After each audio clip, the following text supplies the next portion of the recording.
ওকে, তো আজকে আমরা স্টক মার্কেট নিয়ে একটু কথা বলবো। মানে স্টক মার্কেট আমরা ইকোনমিক্সে আমরা আসলে স্টক মার্কেটটাকে কিভাবে মডেল করি।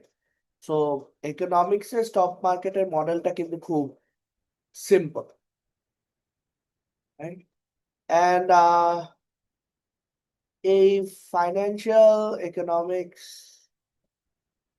মডেল গুলা অ্যাকচুয়ালি আমরা এই লেকচার লাস্টে গিয়ে দেখবো, অ্যাকচুয়ালি বলে যে আসলে মানে লং রানে আমার এক্সট্রা নর্মাল বা এক্সট্রা নর্মাল প্রফিট করা পসিবল না, right?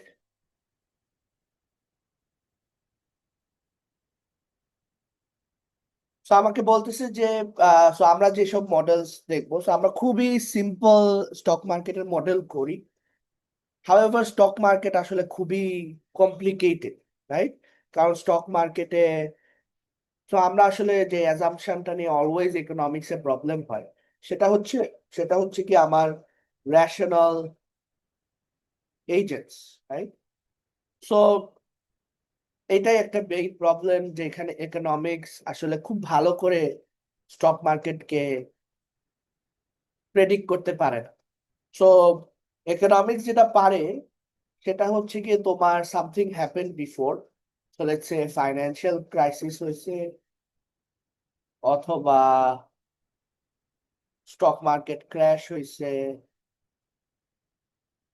So something that happen, তখন ইকোনমিক্স এসে বলতে পারে আচ্ছা, this was the reason. And every time এসব মানে the funny thing is, every time the যে কোনো ইকোনমিক ক্রাইসিস যত দেশই ফেস করে, every time it's very new. তো এজন্যই আসলে হয় ক্রাইসিস গুলো। হাউএভার ক্রাইসিস হইতে হইতে আমরা এখন আসলে মোর ইউজ টু, মানে ইউজ টু বলবো না, ওয়ে মোর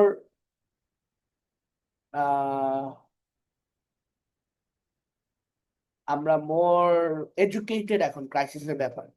সো আমরা এখন আসলে ক্রাইসিস গুলোকে খুব শর্ট করে ফেলি।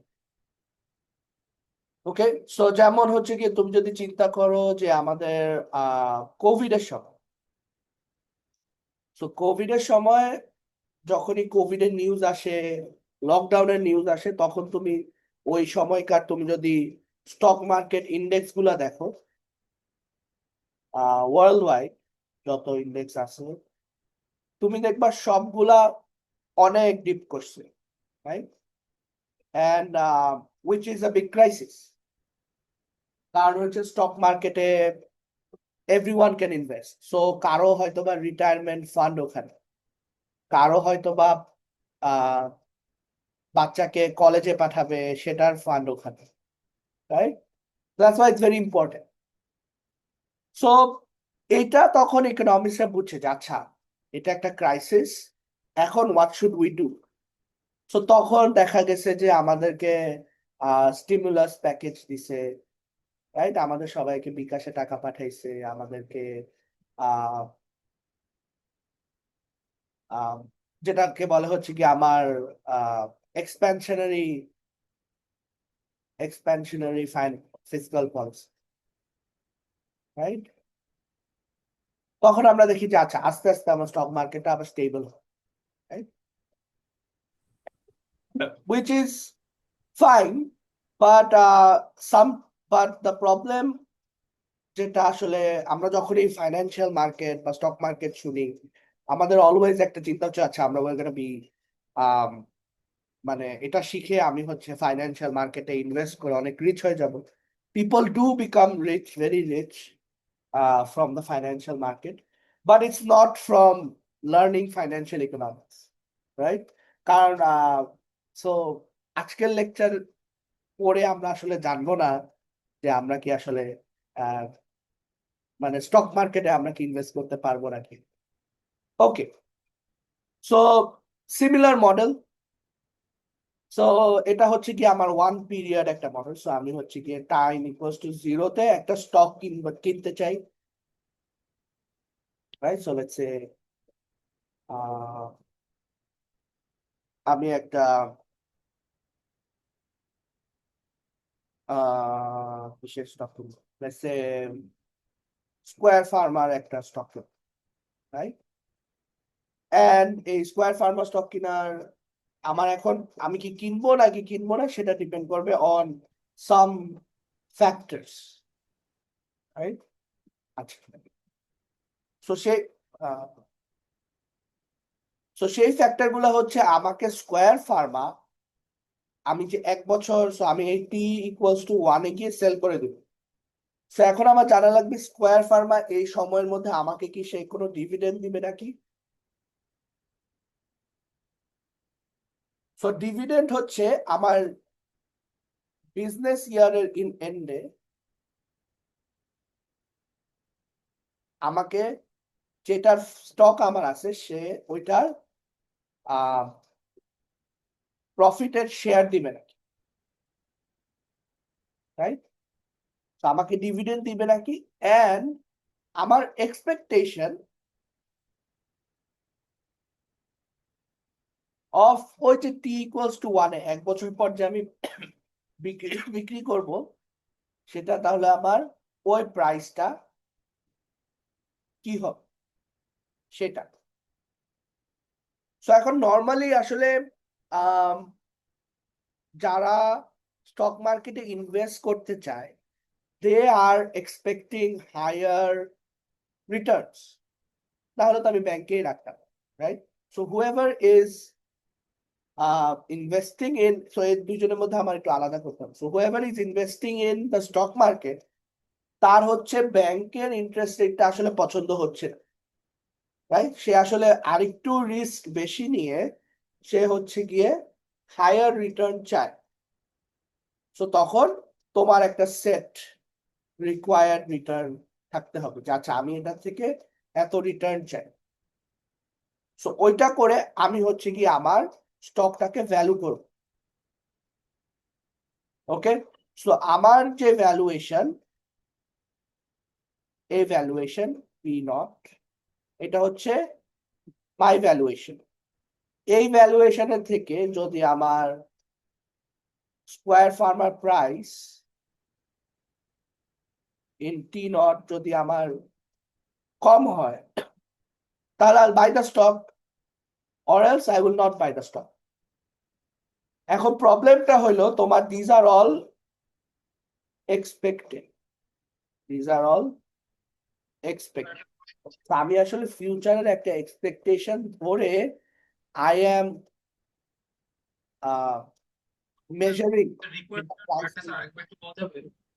কোন পার্টটা।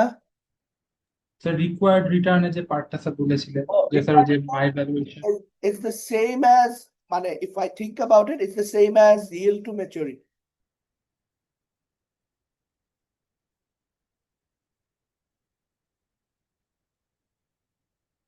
সো yield to maturity বলতে আমরা কি বুঝতাম, আমরা বুঝতাম যে আমি যদি আজকে 100 টাকা কোথাও একটা বন্ড কিনি, সে আমাকে যে ইন্টারেস্ট দিবে, সে যে আমাকে সে ইন্টারেস্ট যেটা দিবে, এই যে 10% ইন্টারেস্ট, সেটা should be greater or equal to আমাকে অন্য কোথাও কেউ যদি 10% ইন্টারেস্ট দেয়, রাইট? সো লেটস সে এখানে হচ্ছে কি আমার দুইটা মডেল করলাম। So there is all bank and there is bond. So yield to maturity ছিল যে আমার ব্যাংক আমাকে লেটস সে 9% দিচ্ছে, রাইট? এন্ড আমার বন্ড আমাকে সে 10% দিবে। So now I want to know যে আচ্ছা তাহলে if should I buy the bond, এখন বন্ডের প্রাইস লেটস সে ইজ 100 টাকা, right? And it's a discount bond, তার মানে হচ্ছে 100 টাকা, সে হচ্ছে আমাকে 110 টাকা দিবে আফটার এ ইয়ার, এন্ড আমি তার থেকে, আর আমি হচ্ছে 100 টাকা দিছি, this my return divided by আমার 9%, সরি 1 + 9, তাহলে এটা আমাকে কি দিবে? আবারও ভুল করতেছি, এটা থাকবে না। হ্যাঁ, এটা আমাকে কি দিবে?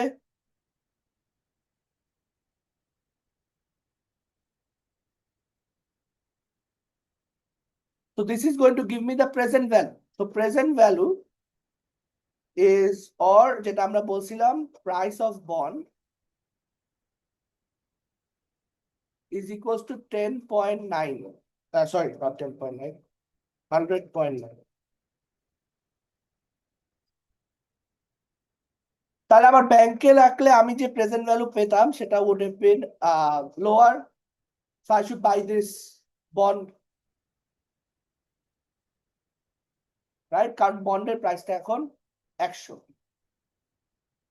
সিমিলারলি এখানে আমার আমার একটা সেট রিটার্ন টু ইনভেস্টমেন্ট আমি চিন্তা করে রাখছি যে আমাকে সে 10% রিটার্ন আমি চাই ফ্রম দ্য স্টক মার্কেট। এখন আমি যে কোনো স্টক কিনতে পারি, এখন একটা বাদ দিয়ে আরেকটা স্টক কিনবো, সেটা তো আমার কম্পেয়ার করতে হবে। সেটা কম্পেয়ার করব কিভাবে? Using this formula. Okay, so আমার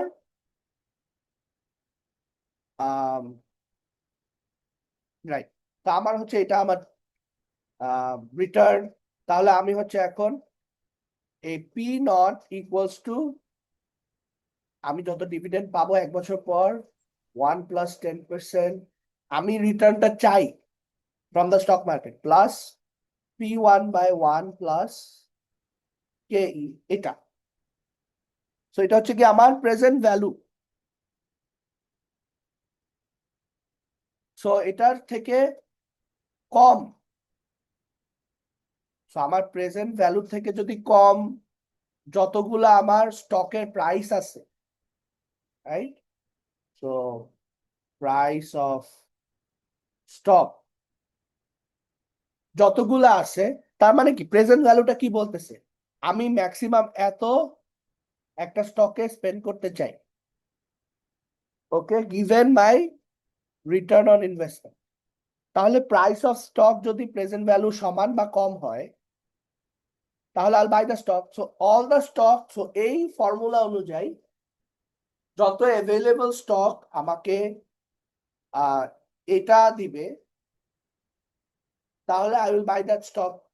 সো এভরি টাইম আমি হচ্ছে কি একটা স্টক কেনার যখন ডিসিশন নিচ্ছি, তখন কিন্তু আই এম থিঙ্কিং যে আচ্ছা, দিস শুড বি মাই স্টকের প্রাইস।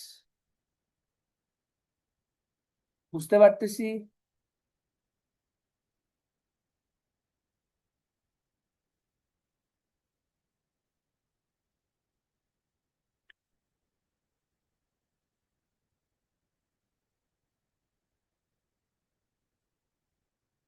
একটা এক্সাম্পল করি, তাহলে আই থিঙ্ক বুঝতে পারবো। এটা কি বুঝতে পারছি? একটা এক্সাম্পল করব।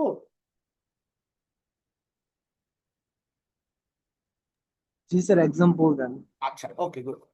তাহলে মনে করো আমার তো মনে করো আমার একটা স্টক আমি কিনবো। স্টকটা কিনবো, সো স্টকটা কেনার কারণে আই হ্যাভ ডিসাইডেড, সো এটা কিন্তু বাইরের কোনো ডিসিশন না, এটা হচ্ছে this is completely my decision. I have decided that I want 12% return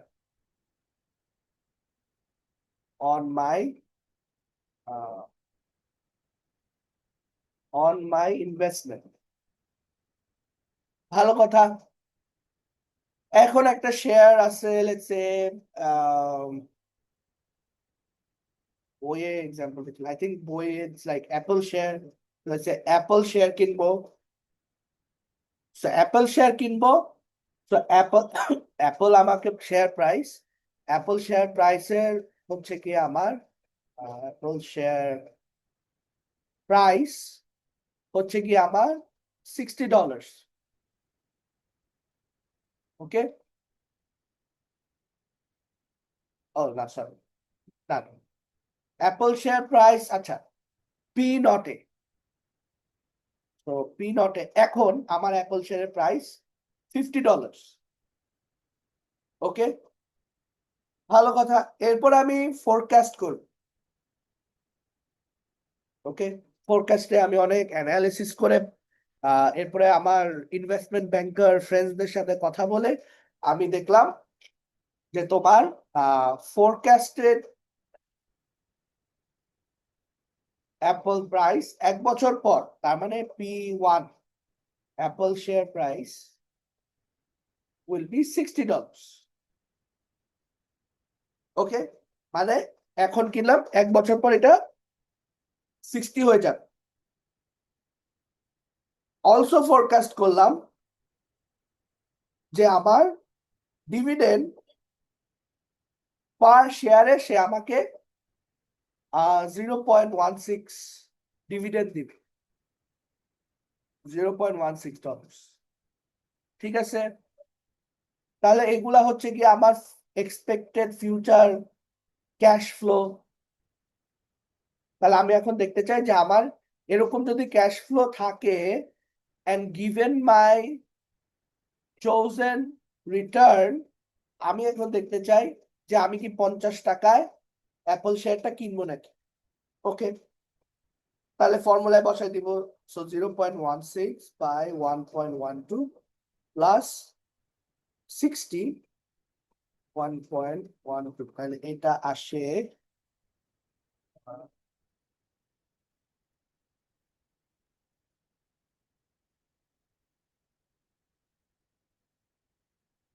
53.71। So the present value of all the cash flow এখন আমার জন্য 53.71 ভ্যালু।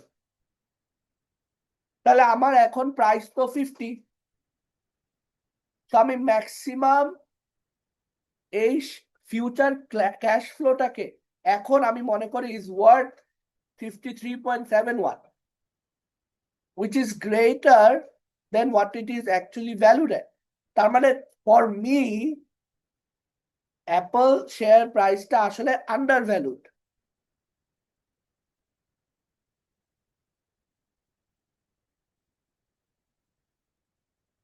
বুঝতে পারতেছি?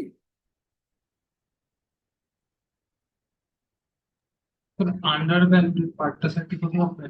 আন্ডার ভ্যালুড আমার জন্য আন্ডার ভ্যালুড, কারণ আমার রিটার্ন অনুযায়ী এন্ড আমার ফোরকাস্ট অনুযায়ী আমি চিন্তা করতেছি যে এটার ভ্যালু ইজ 53.71, কিন্তু আসলে অ্যাকচুয়ালি স্টক মার্কেটে এটার প্রাইস হচ্ছে 50। বুঝতে পারতেছি?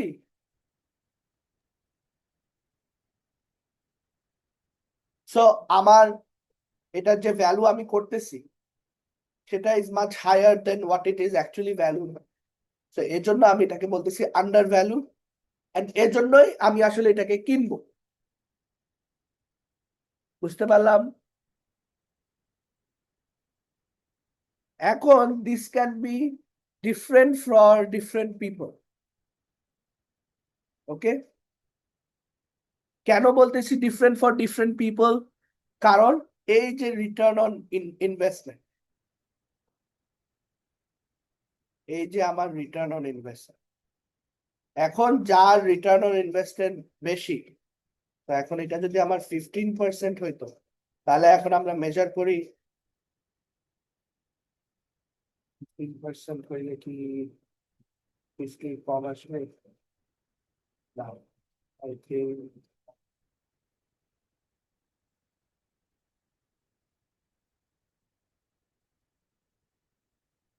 আচ্ছা, তাহলে রিস্ক আসলে অনেক হাই হবে।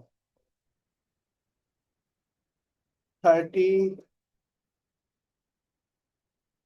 আচ্ছা, লেটস সে সে অনেক বড় ইনভেস্টর এন্ড সে অনেক রিস্ক নিচ্ছে, এন্ড সো এই রিস্কের জন্য তার আসলে 30% রিটার্ন লাগবে অন ইনভেস্টমেন্ট। তাহলে তার অনুযায়ী যদি এখন সে ভ্যালু করে, তাহলে 1.30 1.12, তাহলে দিস বিকামস 46.28। তাহলে এই লোকের অনুযায়ী আমার অ্যাপল শেয়ারটা আসলে ওভার ভ্যালুড, কারণ সে চিন্তা করতেছে এটার প্রেজেন্ট ভ্যালু তো $46। তাহলে আমি কেন 50 দিই? এবার তার মানে কি সে এই স্টকটা কিনবে না। বুঝতে পারলাম?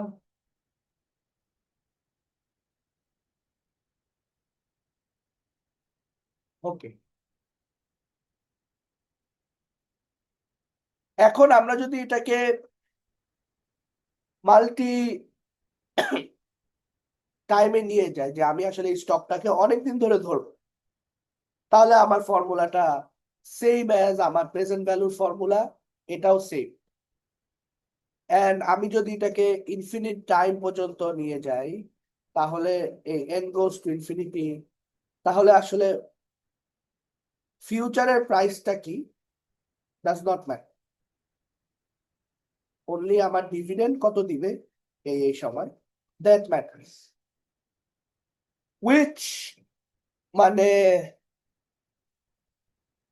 আম, যেখানে আসলে আমাদের finance people and economics people হচ্ছে গিয়ে একটু ডিফার করে, রাইট? সো ফাইন্যান্সে মেইনলি ওরা জানতে চায় যে আচ্ছা অ্যাসেট প্রাইসের কি হবে, অ্যাসেট প্রাইস কখন বাড়বে, অ্যাসেট প্রাইস কখন কমবে, আর আমি কখন এটাকে সেল করে আমি প্রফিট করতে পারবো, রাইট? এন্ড ইকোনমিক্সে এগেন এটা হচ্ছে কি আচ্ছা সে তার আমি এরকম একটা ফান্ডামেন্টালি ভালো একটা কোম্পানি শেয়ার কিনবো, রাইট? এন্ড ফান্ডামেন্টালি ভালো কোম্পানি শেয়ার যদি কিনি, তাহলে সে প্রতি বছর আমাকে ডিভিডেন্ড দিবে বেশি বেশি করে, বেশি বেশি করে, বেশি বেশি করে, রাইট? তো এই দুটা হচ্ছে আমাদের ডিফারেন্স। এন্ড এই জেনারেলাইজ ডিভিডেন্ড মডেল থেকে আমরা হচ্ছে গিয়ে একটা গ্রোথ মডেল পাই। ওকে, তাহলে গ্রোথ মডেলটা একজন ফাইন্যান্সিয়াল ইকোনমিক্স বের করে, সো দিস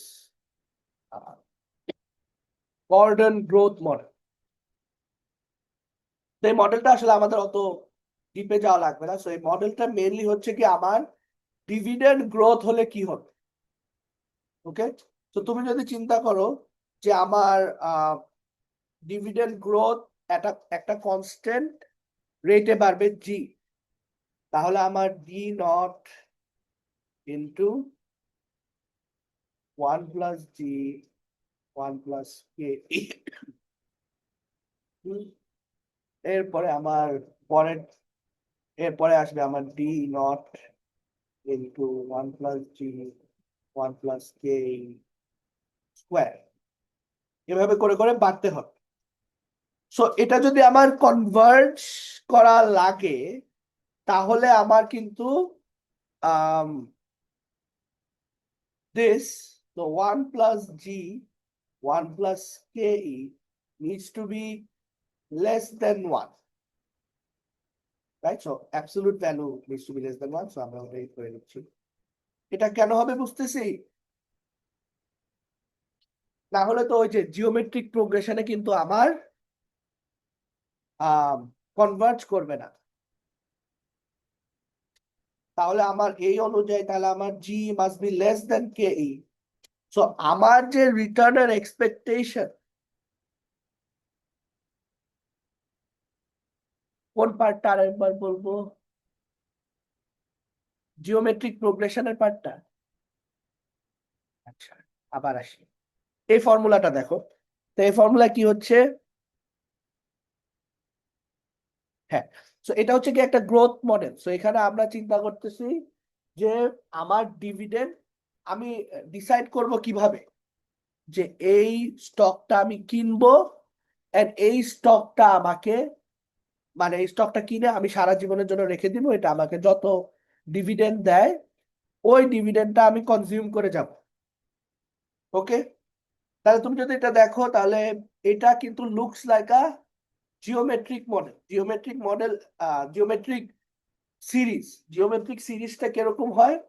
জিওমেট্রিক সিরিজ হয় হচ্ছে গিয়ে 1 প্লাস আমার 1/a plus 1/a square plus 1/a³ plus dot dot dot থেকে টু ইনফিনিটি। সো এখন এটা যদি ভ্যালুটা জানতে চাই, তাহলে এটার ভ্যালুটা হচ্ছে আমার জিওমেট্রিক প্রোগ্রেশনের একটা ফর্মুলা আছে, সেটা অনুযায়ী আমার ভ্যালুটা is actually 1/1 minus A. So এটার সাম টু ইনফিনিটি হচ্ছে 1/1 মাইনাস এ।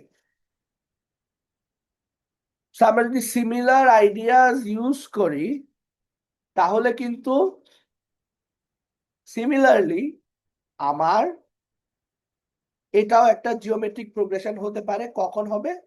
যখন আমার, তো এটাও তুমি যদি দেখো এটা কিন্তু এই এর মতো, এটা আমার এর মতো, এটা আমার এর মতো। তার মানে আমার দেশ এই 1 plus G by 1 plus K must be less than 1। Okay, তাহলে মাস্ট বি লেস দেন 1 হলে আমার এটা G must be less than K. So আমার যে গ্রোথ আমি চিন্তা করতেছি এই ডিভিডেন্ডটা আমাকে দিবে, এন্ড আমি এই কনস্ট্যান্ট গ্রোথটা অ্যাজিউম করে নিচ্ছি যে প্রতি বছর সে কনস্ট্যান্টলি আমাকে এই গ্রোথে ডিভিডেন্ড দিবে। তাহলে আমার ওয়েল, তাহলে দিস বিকামস একটা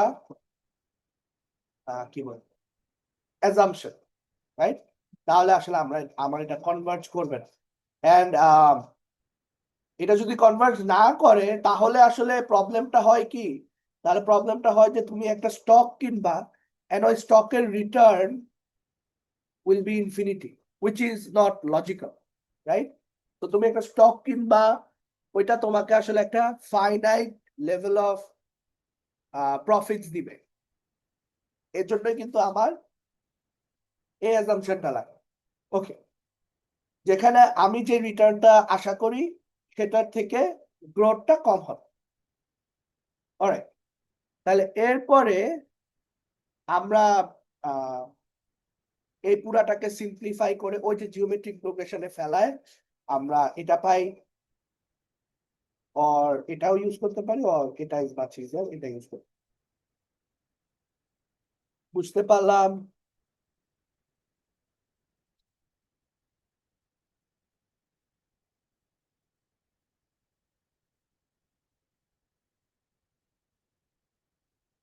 ওকে, গুড। ওকে, এরপরে আমরা আগে যাই। সো এইভাবে হচ্ছে আমরা এই গ্রোথ মডেল দিয়ে ভ্যালু করতে পারি, আর যে আমরা নর্মাল যে দেখলাম এটা দিয়েও আমরা ভ্যালু করতে পারি। যদি আমার ইনফাইনাইট টাইম পর্যন্ত এই স্টকটাকে হোল্ড করার, ইনফাইনাইট টাইম বলা না তো, মানে লং টাইমের জন্য আমার এই স্টকটাকে যদি হোল্ড করার ইচ্ছা না থাকে তাহলে আমি এভাবে ভ্যালু করব। আর আমার যদি লং টাইম ধরে এটাকে হোল্ড করার ইচ্ছা থাকে এন্ড আমি জানি যে এটার গ্রোথ হবে, তাহলে আমি এটা ইউজ করব। ফাইন্যান্সিয়াল ইকোনমিক্স আরো অনেক কমপ্লিকেটেড এরকম মডেলস আছে, ওইটা ফাইন্যান্সিয়াল ইকোনমিক্স কোর্স যদি কখনো আমাদের ডিপার্টমেন্টে শুরু হয় সেখানে পড়ানো হবে। আচ্ছা, তো এখন আমরা আসতে চাই যে আমার মার্কেট কিভাবে স্টক প্রাইসটাকে সেট করে, রাইট? অ্যাকচুয়ালি তো আসলে স্টক প্রাইসটা তো মার্কেটই সেট করবে, রাইট? তাহলে স্টক প্রাইসটা হচ্ছে গিয়ে তোমার মেইনলি দের আর টু পার্টিস। তো তোমার হচ্ছে গিয়ে যেটা মেইনলি আসলে তোমার ইনভেস্টমেন্ট ব্যাংকরা করে, বা investment bank sector in a commercial bank সেটা করে। তো তারা কি করে? তারা হচ্ছে মার্কেট ক্রিয়েট করে। সো যেটা হয়, যেটা তুমি আসলে যে কোনো ফাইন্যান্স রিলেটেড মুভি যদি দেখো, সেটা হচ্ছে গিয়ে তোমার প্রথমে লেটস সে তুমি হচ্ছে কোনো একটা ইনভেস্টমেন্ট কোম্পানিতে চাকরি করো, এন্ড তোমার এখন একটা ইনফরমেশন পাইছো যে তোমার এখন ব্র্যাক ব্যাংকের স্টক কিনা লাগবে। তো তুমি এখন কি করবা? তুমি এখন প্রথমে তুমি তোমার কলিগস ফ্রেন্ডস অন্য কোম্পানির লোকজনের তুমি একটা আইডিয়া নেবা যে আচ্ছা ব্র্যাক ব্যাংকের স্টক প্রাইসটা কিরকম হইতে পারে। এরপরে তুমি হচ্ছে গিয়ে একটা এরকম ইনভেস্টমেন্ট কি বলে হাউসকে ফোন কল দিবা। তো এরকম অনেক আছে, তোমার লঙ্কা বাংলা, তোমার আহ শান্তা, এটসেট্রা এটসেট্রা, ইউসিবিও করে। তো তুমি ফোন দিয়ে তুমি বলবা যে আচ্ছা আমার এখন ইচ্ছা যে আই ওয়ান্ট টু কি বলে I want two set a price এত, যে আমি 30 টাকা পার শেয়ারে কিনতে চাই। ওকে, এখন সে কি করবে, সে ফোনটা রেখে সে এখন দেখবে যে আচ্ছা 30 টাকা, তো 30 টাকা বললে কিন্তু সে 30 টাকায় ইনভেস্টমেন্ট ব্যাংক মাঝখানে আবার সে টাকা বানাতে চাবে। এখন সে দেখবে কি আচ্ছা সে এখন যে সেল করতে চায় ব্র্যাক ব্যাংক তাকে ফোন দিবে। সে ফোন দিয়ে তাকে বলবে যে আচ্ছা আমি একটা ব্র্যাক ব্যাংকের আহ স্টক কিনতে চাই, তুমি কত টাকা বিক্রি করবা। তখন সে হয়তো বা বলবে যে আচ্ছা আমি 35 টাকায় বিক্রি করতে চাই। তখন তার সাথে সে এখন আবার নেগোসিয়েশন করবে যে না 35 ইজ টু মাচ, আমাকে 32 এর মধ্যে দাও, এরকম করে। তো মনে করো এই ইনভেস্টমেন্ট ফার্মটা বা স্টক মার্কেট ফার্মটা তোমার হচ্ছে গিয়ে এই স্টকটা কিনবে 32 টাকা। কেনার পর এখন সে তাকে ফোন দিয়ে বলবে যে আচ্ছা আহ আহ এখন আমি পাইছি, বাট 30 টাকায় নো ওয়ান ইজ সেলিং, তোমার 33 টাকায় কিনতে হবে। এখন তার সাথে আবার নেগোসিয়েশন যে না 33 না, আমি 32.5 দিব, এরকম করে করে এখানে তারা হচ্ছে গিয়ে সেল করে। সো এভাবে হচ্ছে গিয়ে তোমার মার্কেটটা সেট হয়। সো এখন আসলে থিংস আর মাচ ইজিয়ার, এখন হচ্ছে গিয়ে তোমার অ্যাপ আছে। আগে হচ্ছে মোর, তো তুমি যদি ওই যে উলফ অফ ওয়াল স্ট্রিট দেখে থাকো, তো উলফ অফ ওয়াল স্ট্রিটে কিন্তু মেইনলি তারা এই কাজটাই করতো যে একজনের থেকে স্টক নিয়ে আরেকজনকে বিক্রি করবে আহ এরকম। আচ্ছা, সো স্টক ব্রোকার, সরি এই যে এখন নামটা মনে পড়ছে আমার, হচ্ছে ইনভেস্টমেন্ট ব্রোকারেজ ফার্ম।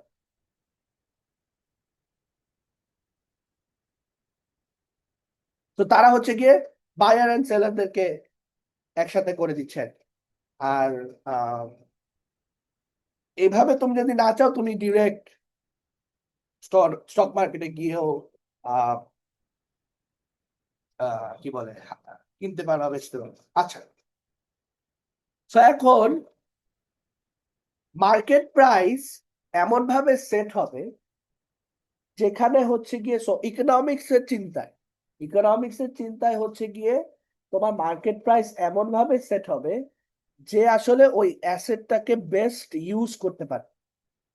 মানে এখন আমি ভাবতেছি যে আমার যে ওই যে তোমার প্রেজেন্ট ভ্যালুর চিন্তাটা, তো দুইজন আছে, একজন প্রেজেন্ট ভ্যালু চিন্তা করতেছে 52 স্টকের প্রাইস, আরেকজন চিন্তা করতেছে স্টকের প্রাইস 48, স্টকের প্রাইস আসলে হচ্ছে গিয়ে তোমার 50 টাকা।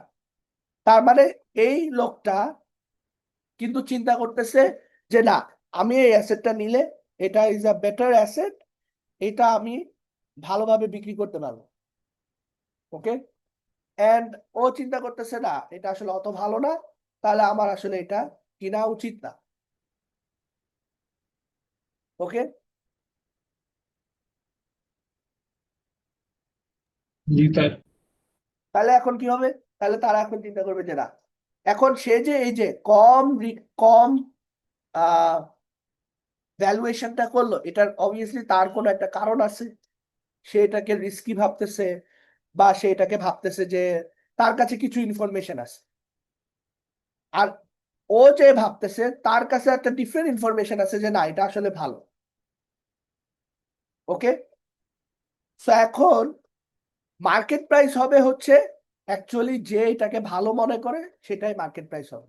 সো যারা যারা আছে যাদের প্রাইস ভাবতেছে 52, তারা এটা ডিমান্ড বাড়ায় বাড়ায় প্রাইস অ্যাকচুয়ালি 52 তে নিয়ে যাবে।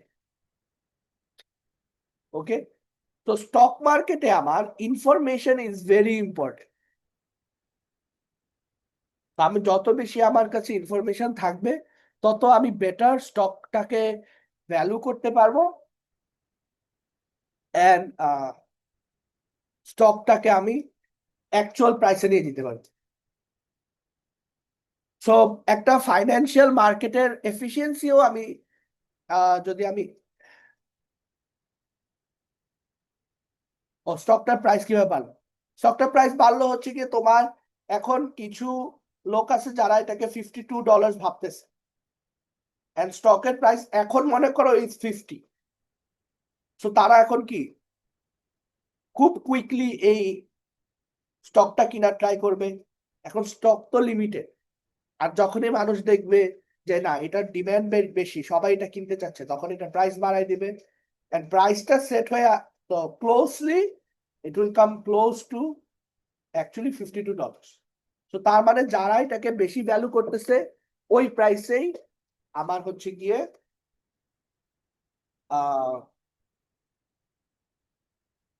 সেট হবে।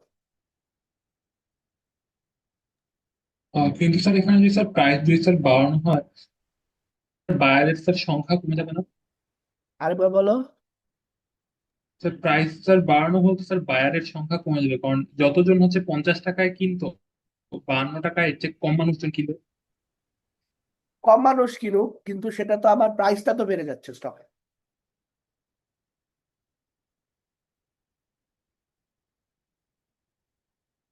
মানে আচ্ছা দেখেন, সো মানে তুমি বলতেছো স্টকটা কম কিনা হবে, that's fine, that's not a problem.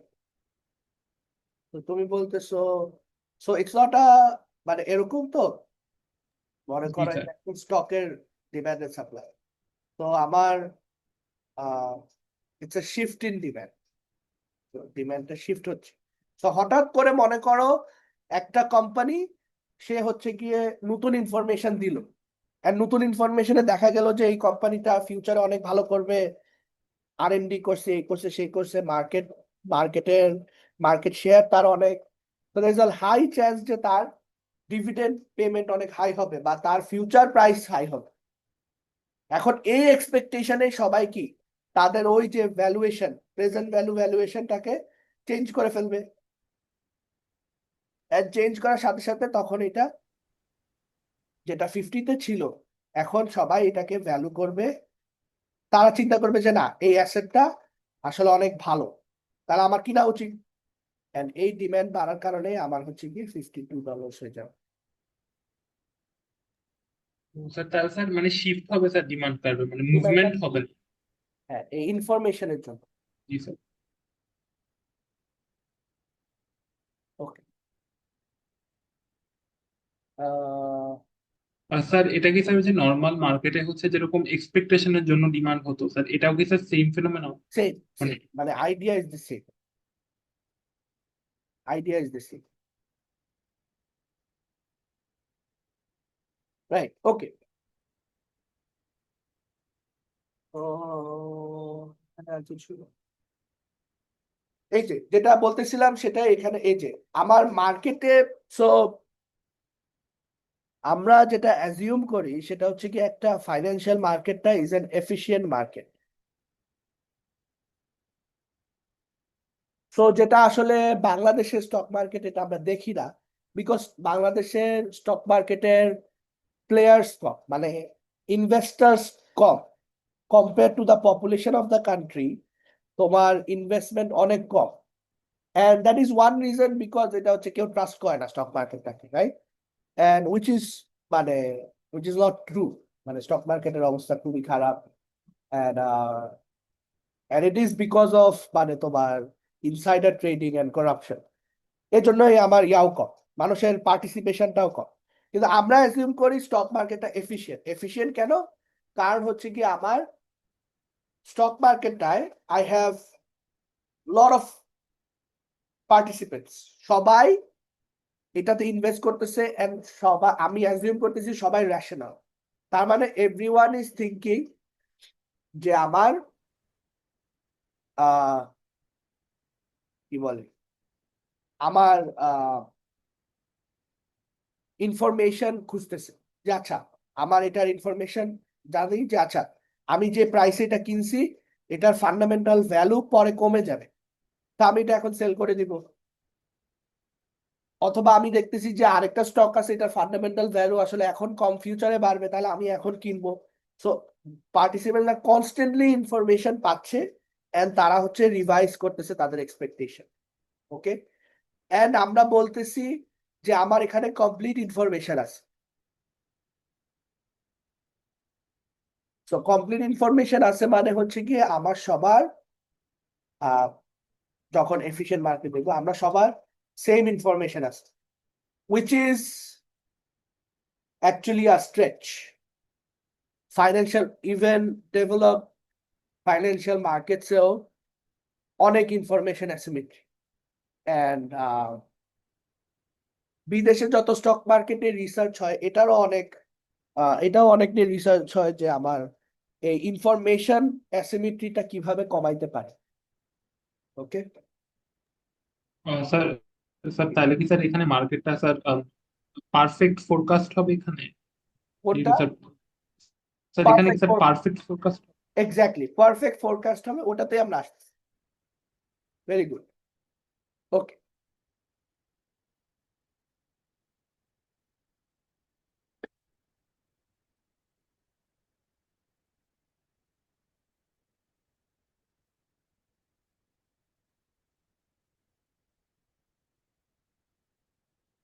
তো আমার থিওরি অফ, আমি কিছু স্লাইড মিসিং নাকি? আচ্ছা না, ওকে, এটা বলার আগে আমি একটু বলতে চাই হচ্ছে কি তোমার আমরা মনিটারি ইকোনমিক্সে why is stock market important, right? So firstly হচ্ছে গিয়ে monetary policy can affect, so monetary policy can affect the stock market. So stock markeটের সাথে একটা খুব ভালো কোরিলেশন আছে উইথ মনিটারি পলিসি। সো তুমি মনে করো যে সেন্ট্রাল ব্যাংক ইন্টারেস্ট রেট কমাই দিল, তাহলে কি করবে?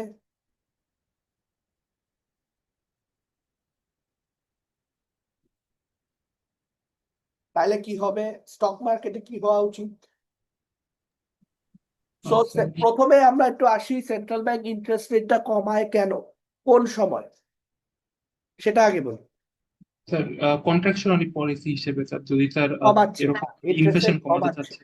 না ইন্টারেস্ট রেট কমাচ্ছে, তাহলে কি এটা কি হবে, এক্সপ্যানশনারি না কন্ট্রাকশনারি? এক্সপ্যানশনারি হবে, কারণ কি ইন্টারেস্ট রেট আমি কমাচ্ছি। অর্থাৎ জি স্যার ইন্টারেস্ট কমালে স্যার মানি সাপ্লাই বাড়বে। হ্যাঁ, মানি সাপ্লাই বাড়বে। তো এখন বাড়লে এটা স্টক মার্কেটকে আসলে কিভাবে এফেক্ট করছে? স্যার মানি সাপ্লাই বাড়লে স্যার মানুষজন বেশি ইনভেস্ট করবে স্টকে, এরকম কিছু কি? তো দ্যাটস ওয়ান থিং।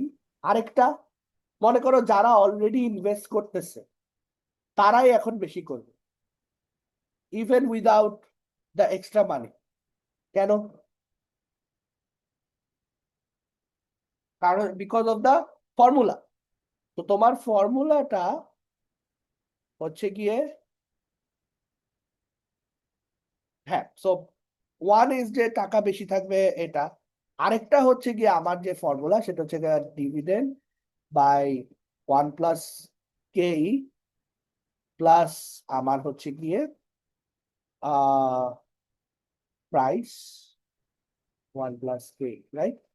সো এই যে KEটা, এই KEটা কিন্তু প্রপোর্শনাল টু ইন্টারেস্ট রেট। ওই যে বললাম আমি কেন স্টক মার্কেটে আসতেছি, আমি স্টক মার্কেটে আসতেছি কারণ আমার ব্যাংকের ইন্টারেস্ট রেটটা পছন্দ না। তাহলে এখন ব্যাংকের ইন্টারেস্ট রেট কমায় দিল, তাহলে ব্যাংকের ইন্টারেস্ট রেট যদি কমায় দেয় তাহলে আমরা এটা ডেটাতেও আমরা দেখি যে আমার আসলে এই return on investment or return on equity এটাও আমি কম চাই। ওকে, তো এটা যেহেতু আমি কম চাই তাহলে এটা যদি কমে যায় তাহলে আমার কি প্রেজেন্ট ভ্যালু বেড়ে যাবে।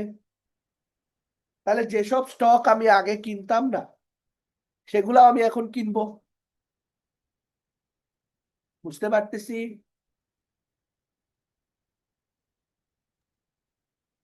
স্যার এটা স্যার আরেকবার একটু বলা যাবে? আরেকবার এটা বলবো।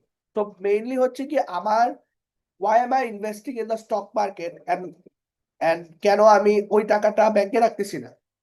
কারণ হচ্ছে ব্যাংকের যে ইন্টারেস্ট রেট সেটার থেকে আমি রিস্ক আর একটু বেশি নিয়ে আমি ফাইন্যান্সিয়াল মার্কেট থেকে একটা রিটার্ন চাই। তো দেখা যায় যে এই যে ফাইন্যান্সিয়াল মার্কেট থেকে আমি যে রিটার্নটা চাই সেটা ইজ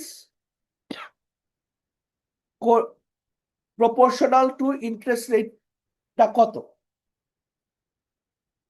ওকে, তাহলে আমি ইন্টারেস্ট রেট যদি কমে যায় তাহলে আমার রিটার্ন অন ইনভেস্টমেন্টটাও, রেট অফ রিটার্ন ফ্রম ইনভেস্টমেন্টটাও কমে যাবে। ওকে, তাহলে এখন যদি কমে যায় তাহলে আমার কি হবে?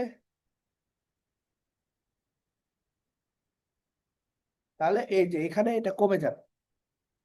তাহলে যদি ডিনোমিনেটর কমে যায় তাহলে আমার পুরা ভ্যালুটা কি বাড়ে। বুঝতে জি পারতেছি? স্যার। তাহলে এখন অলরেডি আমার আগে আমি প্রেজেন্ট ভ্যালু ছিল আমার 42 এর একটা স্টকের প্রাইস ছিল 45, আমি কিনি নাই। এখন ইন্টারেস্ট রেট কমার কারণে আমার রেট অফ রিটার্ন কমছে। তো এখন আমার প্রেজেন্ট ভ্যালু নতুনটা হচ্ছে গিয়ে 46। তাহলে এখন আমি এই স্টকটা কিনবো, আগে কিনি নাই। বুঝতে পারতেছি?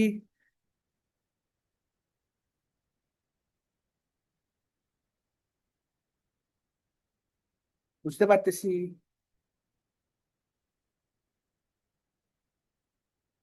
ওকে, বুঝতে পারতেছি। ওকে, আরেকটা যেটা তোমরা বলতেছিলা যে গ্রোথের কথা, তাহলে ওইটাতে আমার আসতে হবে কিন্তু এইখান থেকে। তো তোমরা বলতেছো ইন্টারেস্ট রেট কমে গেলে মানুষের হাতে টাকা বেড়ে যাবে, কিন্তু এখানে তো আসলে টাকার সাথে কোনো রিলেশন নেই। রিলেশনটা আছে কিভাবে? টাকা বাড়লে কি হবে? টাকা বাড়লে মানুষজনের এক্সপেন্ডিচার বাড়ে, রাইট? মেইনলি অ্যাগ্রিগেট ডিমান্ড বাড়ে। তার মানে কি বিজনেসেস ফ্লারিশ করবে। তার মানে আমার যে এক্সপেক্টেড গ্রোথ অফ ডিভিডেন্ড ছিল সেটা বেড়ে যাবে। তো এইটা উইল ইনক্রিজ। বুঝতে পারতেছি? জি স্যার। যেমন এটা এই সেম আইডিয়া দিয়ে আমরা হচ্ছে কোভিডের সময় কেন স্টক মার্কেট ক্র্যাশ করছে? আমাদের করে নাই কারণ আমাদেরটা আসলে মানে কিছুতেই রিয়াক্ট করে না। বাট ইউএসএ তে, ইউকে তে, চায়না, হংকং এ, যাই হোক, তো কোভিডের সময় কমছে কারণ কি? এগেন সেম আইডিয়া, কোভিড যখন হিট করে তখন কিন্তু সবাই চিন্তা করতেছে ও কোভিড এখন হিট করছে, এভরিথিং ইজ লকডাউন, বিজনেস হবে না, তাহলে আমার গ্রোথ রেট কমে যাবে। এখন গ্রোথ রেট যদি কমে যায় তাহলে আমার এই প্রেজেন্ট ভ্যালুটাও কমে যাবে, তাহলে আমি এখন আর কিনতে চাবো না, রাইট? তো আমরা যখন স্টক নিয়ে কথা বলবো তখন কিন্তু আমার এই ইকুয়েশন গুলা নিয়ে বুঝাইতে হবে যে আমার চেঞ্জেস ইন দ্য ইকোনমি এইসব এই ডে, ডি, কে, জি এগুলাকে কিভাবে আমার এফেক্ট করে। বুঝতে পারতেছি?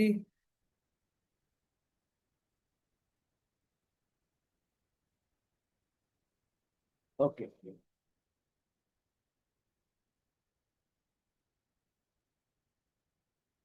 এখন আমরা আসি রেশনাল এক্সপেকটেশন। সো এখন এটা হচ্ছে আসলে the most commonly used model.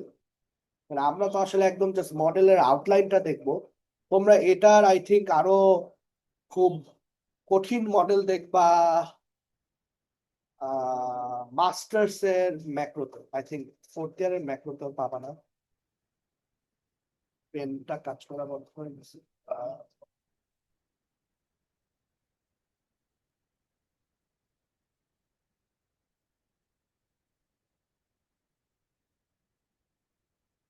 Okay, right. তো রেশনাল এক্সপেকটেশনের কিছু আমার মডেলস আছে, তো তার মধ্যে আমরা এক্সপেকটেশন কিভাবে মানুষ ফর্ম করে, রাইট? তো এক্সপেকটেশন তো আমি কিছু কোনো একটা চিন্তা থেকে এক্সপেকটেশনটা ফর্ম করব, যেটা এটা অনেক বেশি আমরা যখন লাস্টের দিকে, এই কোর্সের লাস্টের দিকে দেখব, আমার ইনফ্লেশনকে আমি এক্সপেক্ট করি, রাইট? এটার কারণে আমার মনিটারি পলিসিও একটু ডিফারেন্ট হইতে পারে। আচ্ছা, সো আমার অ্যাডাপটিভ এক্সপেকটেশন হচ্ছে একটা টাইপ অফ হাউ তোমার রেশনাল এজেন্টস এক্সপেক্ট চেঞ্জেস। ওকে, সো এখানে and this is part of theory of rational expectation, এরকম অনেক মডেলস আছে। সো অ্যাডাপটিভ এক্সপেকটেশন হচ্ছে কি আমার expectations are formed from past experience, পাস্টে যা ছিল সেটা আমি এক্সপেক্ট করব ফিউচারেও থাকবে। ওকে, তার মানে কি? তার মানে হচ্ছে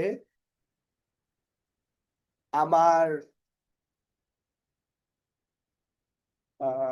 কি বলে, আমার expectation of let's say inflation, তো ইনফ্লেশন এক্সপেকটেশন লাস্ট বছর আমার 5% ছিল।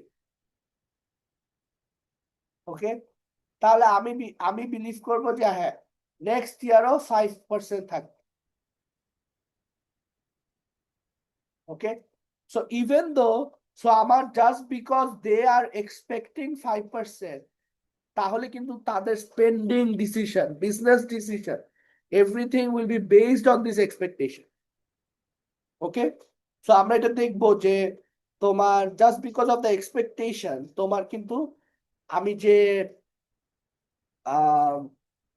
কি বলে, আমি যে লেটস সে জবে, আমি আমার জবে আমি রেইজ চাই, আমি আমার স্যালারির ইনক্রিজ চাই, আমি কিন্তু ইনক্রিজটা করব according to my adaptive expectation, যে আচ্ছা আমার 5% বাড়বে, তাহলে আমার এখন আমার বসকে গিয়ে বলতে হবে যে না, আমার যে ইনকামটা বাড়াইছেন তাটা 5%-এর বেশি হইতে হবে, না হলে তো আমার রিয়েল ইনকাম বাড়বে না। ওকে, তো এটা হচ্ছে কি the most simple model for expectation. তো আমার অ্যাডাপটিভ এক্সপেকটেশন আমার, সো আমার let's say expectation of t plus 1 is actually equals to expectation এখন term. Okay, right. এখন রেশনাল এক্সপেকটেশন আমাকে বলে যে rational expectation should be equal to, আমি যে অপটিমাল ফোরকাস্টটা চিন্তা করতেছি, আমি তো সব ইনফরমেশন নিচ্ছি, ওই সব ইনফরমেশন নিয়ে আমি যে অপটিমাল ফোরকাস্টটা করব, যে হ্যাঁ আমি সব ইনফরমেশন নিছি, তার মানে হচ্ছে কি আমার তার মানে হচ্ছে কি আমার অলওয়েজ কি বলে,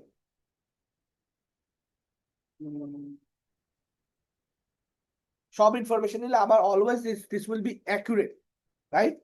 তাহলে অল ইনফরমেশন নিয়ে আমার প্রেডিকশনটা উইল অলওয়েজ বি অ্যাকুরেট, তার মানে হচ্ছে কি আমার যে optimal forecast, this should be equal to my expectation.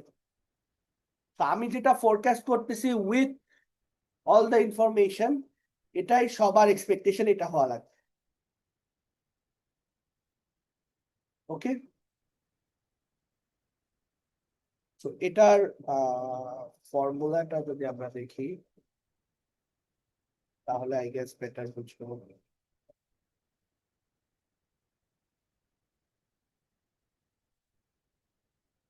তো এখানে হচ্ছে এক্সপেকটেশন, যেটার আমি, সো এটা ইনফ্লেশন হইতে পারে। তো এই ভ্যারিয়েবল বলতেছে কারণ this can B inflation or this can be stock price, bond price, etc. etc. তো আমি ফিউচারে যেটার এক্সপেক্ট করতেছি, এখন এক্সপেক্ট করতেছি সেটা আমি কিভাবে নিচ্ছি? তো আমি যে এক্সপেকটেশনটা নিব, আমার অপটিমাল ফোরকাস্ট। তো অপটিমাল ফোরকাস্ট বলতে আমি কি বুঝতেছি? অপটিমাল ফোরকাস্ট মানে আমার কাছে যত ইনফরমেশন আছে, ওকে, তার মানে আমার কাছে যত ইনফরমেশন আছে আমি সবকিছু দিয়ে আমি হচ্ছে কি আমার এক্সপেকটেশনটা করতেছি।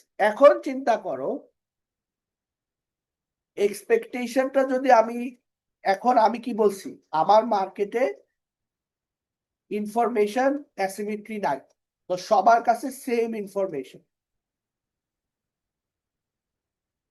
এখন সবার কাছে যদি সেম ইনফরমেশন থাকে, তাহলে কি সবার অপটিমাল ফোরকাস্ট কি হবে?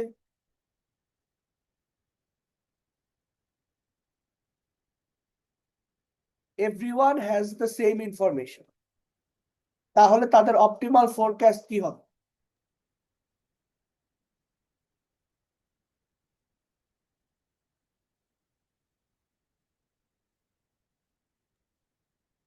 স্যার অপটিমাল ফোরকাস্টটা কি স্যার মানে একদম পুরাপুরি কারেক্টলি মানে কারেক্ট হবে স্যার এরকম কিছু? না, কারেক্ট হওয়া লাগবে না, কারেক্ট হওয়া লাগবে না। বাট আমি বলতেছি যে কারণ I don't know the future, কিন্তু গিভেন অল দ্য ইনফরমেশন এখন I am making the best forecast, যেটা আমি জানি না। মানে এই অপটিমাল ফোরকাস্টটা ক্যালকুলেট করার জন্য let's say there is some type of equation, and মানে টু বি অনেস্ট এটা ইজ জাস্ট ইন থিওরি, এই ইকুয়েশনটা কেউ জানে না, বাট লেটস সে আমরা জানি। সো আমাকে যদি তুমি সব ইনফরমেশন দাও, আমি এই ইকুয়েশনে ফেলাবো, এন্ড ওইটা হবে আমার অপটিমাল ফোরকাস্ট। এবার বুঝতেছি অপটিমাল ফোরকাস্টটা কি।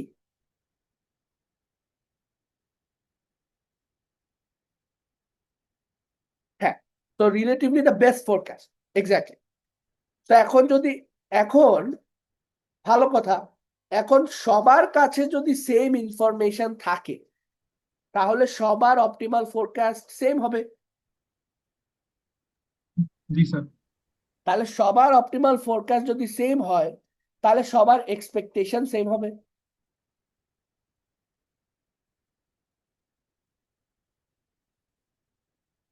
বুঝতে পারতেছি? স্যার ফোরকাস্ট আর এক্সপেকটেশন স্যার দুটো স্যার একই না? না, এটাই হচ্ছে কি আমার রেশনাল এক্সপেকটেশনের থিওরি। আর অ্যাডাপটিভ এক্সপেকটেশন ছিল কি, আমি আগেরটা দিয়ে আমি এখন এক্সপেক্ট করব। আর রেশনাল এক্সপেকটেশন হচ্ছে আমি সব ইনফরমেশন দিয়ে আমি এক্সপেকটেশনটা নিব। সো ওই থিওরিতে আর কি। So rational expectation is equals to আমার অপটিমাল ফোরকাস্ট। কারণ কি, কারণ দিস ইজ দ্য, আমি ওই মানে is the same thing, but expectation is different than forecast. কারণ হচ্ছে মনে করো অ্যাডাপটিভ এক্সপেকটেশন আমি খালি আগে যা ছিল সেটাই কন্টিনিউ করবে, ওটা does not make sense. So এখন তাহলে কি করবে, তারা হচ্ছে রেশনাল এক্সপেকটেশন করবে, তাদের কাছে কিছু ইনফরমেশন দেওয়া হবে, এন্ড সেই ইনফরমেশনে বেস করে আমার এক্সপেকটেশন করবে। সো এখন আমি যদি তাদেরকে সব ইনফরমেশন দেই, তাহলে সে সবচেয়ে বেস্ট অপটিমাল ফোরকাস্টটা করতে পারবে, which is again rational expectation. So rational expectation equals to optimal forecast, optimal forecast equals to rational expectation.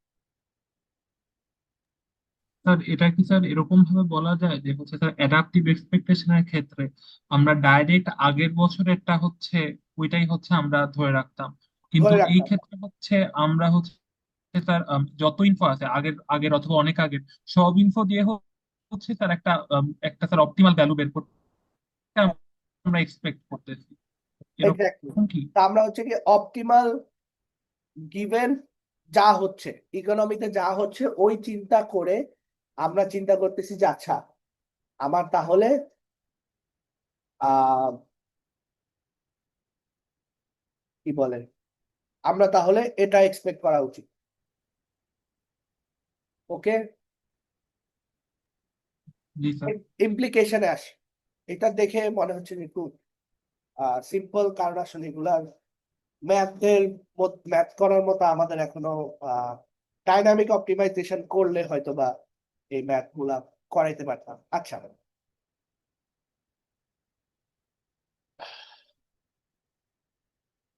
তো আমার এক্সপেকটেশন কেন আমি অপটিমাল ফোরকাস্টের ইকুয়াল করতে চাই, কারণ হচ্ছে গিয়ে তো এখন তোমার চিন্তা করতে হবে অপটিমাল ফোরকাস্ট করা কিন্তু খুবই ডিফিকাল্ট। অপটিমাল ফোরকাস্ট করতে হলে তোমার সব ইনফরমেশন নিতে হবে, তোমার কোনো একটা মডেলে ফেলাইতে হবে, কোনো একটা ইকুয়েশনে ফেলাইতে হবে, and then you get to find your optimal forecast যেটা তুমি তোমার এক্সপেকটেশনের ইকুয়াল করবা, রাইট?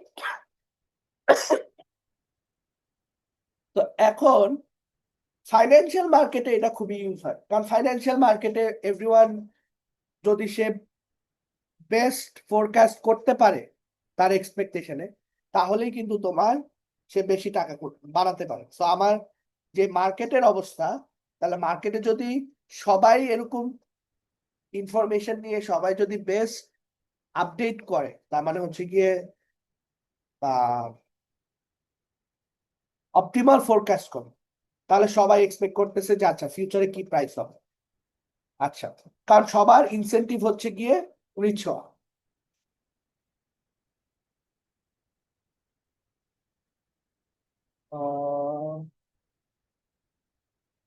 রাইট।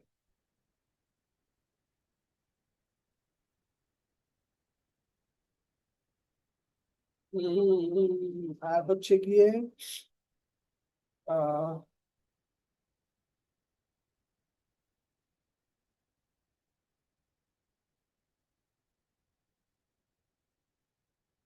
রাইট। তো এখন যদি রেশনাল এক্সপেকটেশন ফর্ম করে, তাহলে আমার যদি একটা ভ্যারিয়েবল কোনোভাবে চেঞ্জ হয়, ওকে, তো আমি এক্সপেক্ট করবো তাহলে কি হবে। সো লেটস সে আমার ইন্টারেস্ট রেটটা বেড়ে গেল, ওকে, তাহলে আমরা ওই যে আমরা সামনে অনেক দেখবো আমার এই যে রেশনাল এক্সপেকটেশন, এই এক্সপেকটেশনকে কন্ট্রোল করার জন্যই তোমার কিন্তু এখন সেন্ট্রাল ব্যাংকরা বলে দেয় যে আমার এখন interest rate target is let's say এখন 10% আছে, আমার ইন্টারেস্ট রেট টার্গেট ইজ 5%। তো এটা নিয়ে আমরা অনেক কথা বলবো যে যেখানে আমার সেন্ট্রাল ব্যাংকের trust is very important and all that. So এটা যদি হয় and people trust the central bank যে না এটা সে করেই ছাড়বে, তাহলে কিন্তু সবার এক্সপেকটেশন তাহলে কি হবে, যদি আমি ইন্টারেস্ট রেটের এক্সপেকটেশন করি তাহলে আমি জানি যে 5%-এ যাবে। ওকে, রাইট। এই পার্টটা স্যার আরেকবার একটু বলা যাবে? এই পার্টটা মানে আমার ভ্যারিয়েবল গুলো চেঞ্জ হচ্ছে, রাইট? এগুলা তো সব হচ্ছে গিয়ে চেঞ্জিং ভ্যারিয়েবল। তো এখন এক্সপেকটেশন এই চেঞ্জ গুলার সাথে এক্সপেকটেশনও চেঞ্জ হবে, রাইট? সো তোমার অ্যাডাপটিভ এক্সপেকটেশন যেটা ছিল যে আমি ইন্টারেস্ট রেট 10% আসি, 1 বছর পর ওটা 10%ই থাকবে। এখন 1 বছর পর গিয়ে ওটা যখন 7% হবে, তখন তুমি আবার অ্যাডাপটিভ এক্সপেকটেশন করবা যে আচ্ছা পরের বছর আমার এটা 5% হচ্ছে, সরি পরের বছর এটা 7% হবে, কিন্তু আসলে এটা 5% হচ্ছে, রাইট? এটা হচ্ছে if you have adaptive expectation. কিন্তু তোমার যদি রেশনাল এক্সপেকটেশন থাকতো, তাহলে তুমি জানো যে সে 5% টার্গেট করছে, তার মানে আজকে যদি 10% হয় তাহলে তুমি জানো ইকোনমিক কি অবস্থা, সেই অনুযায়ী next year should be 7%, and পরের ইয়ার এটা 5% টার্গেটে সে চলে যাবে। তাহলে আমার এক্সপেকটেশন গুলো ওভাবে চেঞ্জ হচ্ছে, অ্যাডাপটিভ এক্সপেকটেশনে কিন্তু ওভাবে চেঞ্জ হয় না। স্যার স্যার এখানে স্যার বিষয়টা কি স্যার এরকম যে স্যার যে মানে আপনি যে বলেন যে স্যার অপটিমাল ফোরকাস্ট হচ্ছে একটা ইকুয়েশনের মতন হবে, তো স্যার হ্যাঁ, ওই ইকুয়েশনের ভ্যারিয়েবল গুলি যদি স্যার চেঞ্জ হয় তাহলে স্যার এক্সপেকটেশনটাও চেঞ্জ হবে এরকম expectation, sir. That's it. And এইটার কারণে বিকজ অফ দিস আমার এই ইমপ্লিকেশনটাও আছে। So in the long run আমার এক্সপেকটেশন অফ আমার actual realization of the variable minus আমি রেশনাল এক্সপেকটেশন করে যে ভ্যারিয়েবলটা পাইছি, এটা শুড বি ইকুয়াল টু 0। কেন? কারণ মনে করো তুমি রেশনাল এক্সপেকটেশন করলা, রেশনাল এক্সপেকটেশন করে টি ইকুয়ালস টু জিরোতে তুমি এক্সপেক্ট করো যে পরের বছর আমার স্টকের প্রাইস এখন 30 আছে, পরের বছর 40 হবে। টি ইকুয়ালস টু 1 এ গিয়ে তোমার এই স্টক প্রাইসটা আসলে 38 হইল। ওকে, তাহলে তোমার এরর কত? 40 মাইনাস 38, তাহলে 2। তাহলে তুমি এখন তোমার যে অপটিমাল ফোরকাস্ট, তুমি অপটিমাল ফোরকাস্টে এটা আপডেট করে ফেলবা। তখন তুমি আপডেট করবা যে আচ্ছা আমার এখানে একটা ভুল হচ্ছে, এই ভুলের কারণটা ক্যান বি সামথিং। এখন আমি আমার অপটিমাল ফোরকাস্টে আমি এটা নিয়ে আসলাম যে আচ্ছা এই ভুলটা এই কারণে, তার মানে এরকম যদি হয় তাহলে আমার যে এক্সপেকটেশন ছিল তার থেকে 2 কম হবে। সো আমরা অ্যাজিউম করে নেই যে হচ্ছে গিয়ে রেশনাল এক্সপেকটেশন করতেছে, তার হচ্ছে গিয়ে লং রানে গিয়ে এররটা 0 হবে, তার মানে সে যেটাই এক্সপেক্ট করতেছে সেটাই তার অ্যাকচুয়ালি হচ্ছে ফিউচারে। সো ফোর্থ ইয়ারে যদি আমরা কেউ টাইম সিরিজ নেই তাহলে এগুলো আমরা অনেক দেখবো। সো এখানে আমরা অ্যাজিউম করে নেই, এন্ড দেন উই অ্যাজিউম যে এটা স্টেশনারি এটসেট্রা এটসেট্রা, এগুলো আমরা দেখবো পরে। এটা বুঝতে পারলাম। স্যার এটা কি স্যার এভাবে বলা যায় যে স্যার ওই যে ইকোনোমেট্রিক মডেল গুলোতে যেরকম হচ্ছে স্যার মানে এক্সপেক্টেড ভ্যালু অফ এরর আমরা জিরো ধরি, হ্যাঁ, সেরকম হচ্ছে এখানে স্যার জিরো। হ্যাঁ, সেম, ওই যে এররটা রাইট। তো এটা ইজ ইকুয়াল টু আসলে এরর যেটাকে আমরা ধরতেছি ইজ 0। ওকে, জি স্যার। ওকে, এরপরে আমরা আসি, এখন আমরা আসবো এফিশিয়েন্ট মার্কেট হাইপোথিসিস অথবা থিওরি অফ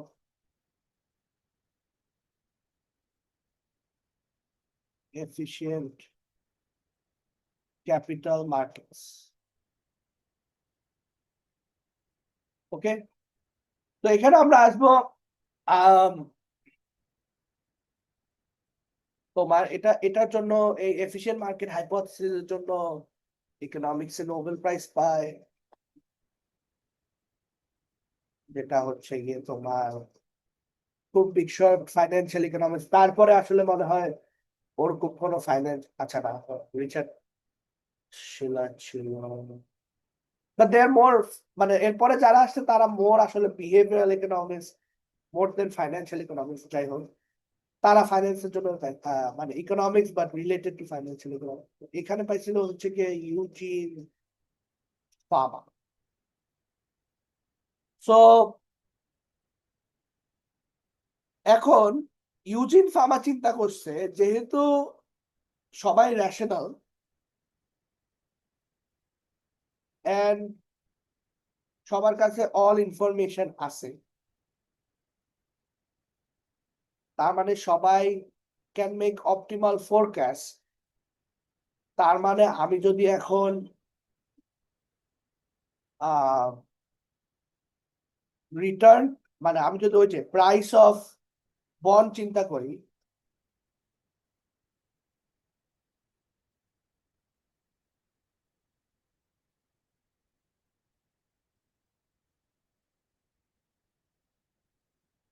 তাহলে এই যে প্রাইস অফ দ্য সিকিউরিটি, যেহেতু সবার কাছে অপটিমাল ফোরকাস্ট, তার মানে এভরিওয়ান নো, সবার কাছে দিস ইজ সেম, সবার কাছে দিস ইজ সেম।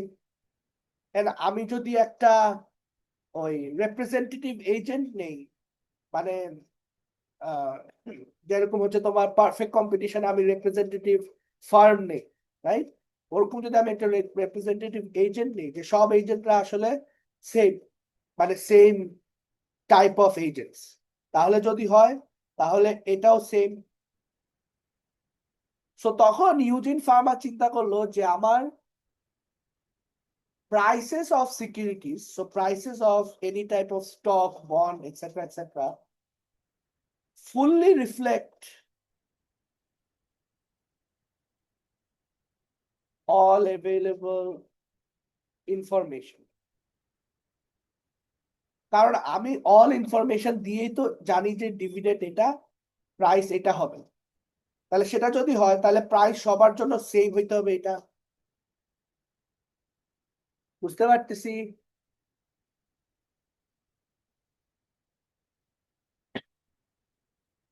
ওকে, তাহলে আমরা এখন এই পুরানো ফর্মুলায় আসি। তাহলে পুরানো ফর্মুলায় আমি কি করব? আমি এখন জানতে চাই যে আমার এক্সপেক্টেড রেট অফ রিটার্ন কত from holding a bond, right? Same for holding a, let's say আমার স্টক, রাইট? তো ওখানে সি এর জায়গায় ডি হয়ে যাবে, এই সি এর জায়গায় ডি। তাহলে this is equals to PT plus 1 E minus PT plus C by PT. ওকে,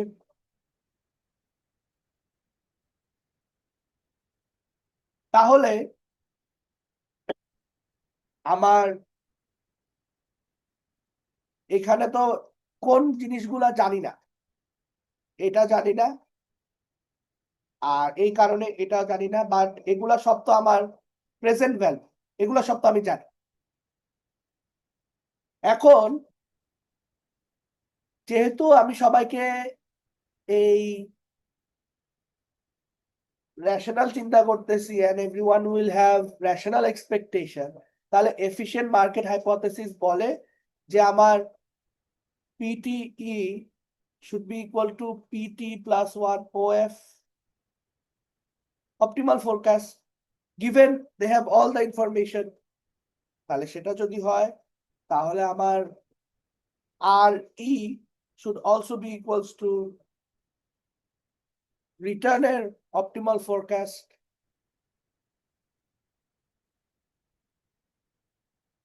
বুঝতেছি।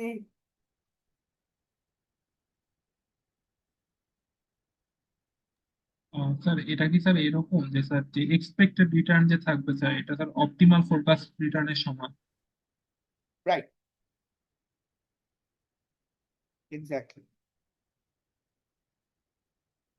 তাহলে এখন মনে করো আহ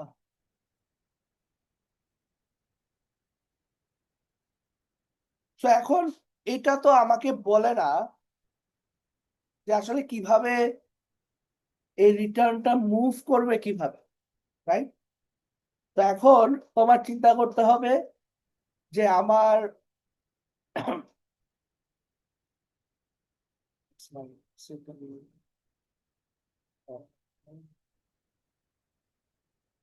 এখানে এখানে আসি। ওকে, সো দিস, যেহেতু সব ইনফরমেশন সে ইয়া করে, তাহলে আমার এরকম হবে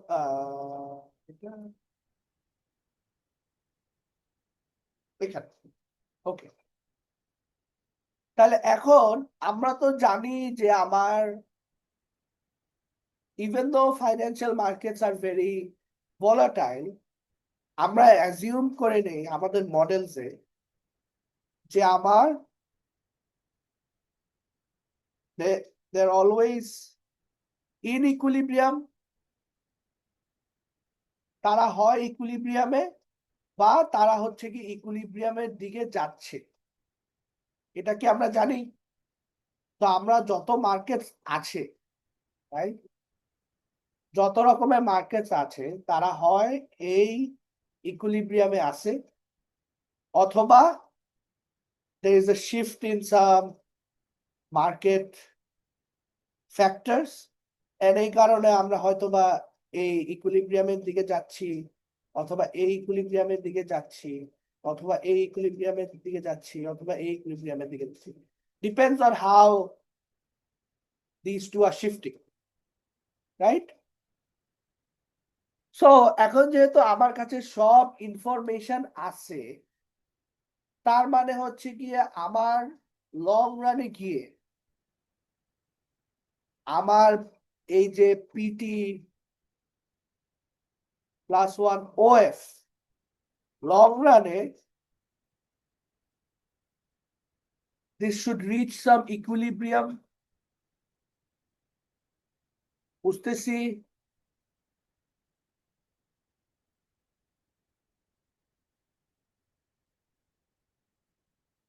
বুঝতেছি স্যার এই পার্টটা স্যার আরেকবার একটু বলা যাবে? মানে আমার মার্কেটে,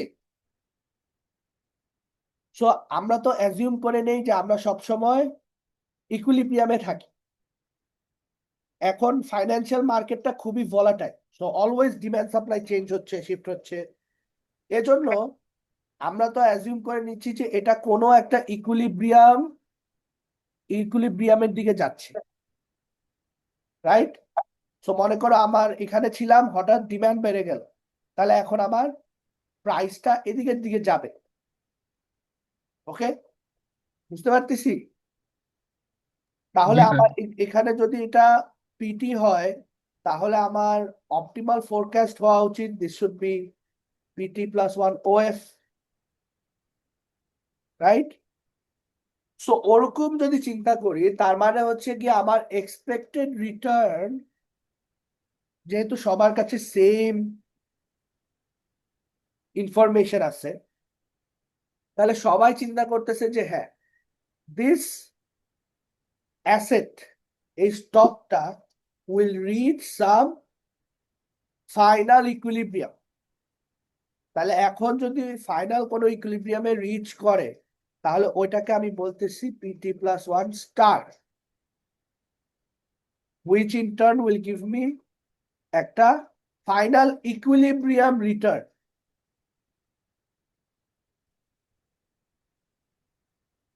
ওকে, জি স্যার। এখন যেহেতু সবাই রেশনাল এক্সপেকটেশন করতেছে, তার মানে সবাই জানে যে আমার কারেন্ট প্রাইসেস যেটা, হ্যালো, এটা আসলে ইজ নট, নানুর কাছে দাও, নয় নানুর কাছে দাও, নানুর কাছে দাও, নানুর কাছে দাও। তো আমরা যে ফাইন্যান্সিয়াল মার্কেটে আসি, ইটস নানু জানে না, নানুর কাছে দাও। আমরা যে ফাইন্যান্সিয়াল মার্কেটে আসি, দিস ইজ নট, যে প্রাইসে আসি এটা আসলে ইকুইলিব্রিয়াম প্রাইস না। তার মানে প্রাইসটা কি হবে, ইকুইলিব্রিয়াম প্রাইসের দিকে যাবে। তার মানে আমি যেহেতু রেশনাল এক্সপেকটেশন করতেছি, তার মানে this should B equal to আমার অপটিমাল ফোরকাস্ট। তার মানে আমি ফোরকাস্ট করতেছি যে আমার এই প্রাইসটা সাম ইকুইলিব্রিয়াম ভ্যালুর দিকে যাবে। বুঝতে পারতেছি?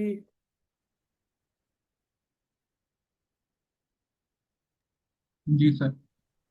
ওকে, আচ্ছা, এইটার কারণে এই যে জাস্ট বিকজ অফ দিস আমার আসলে ফাইন্যান্সিয়াল মার্কেটে লং রানে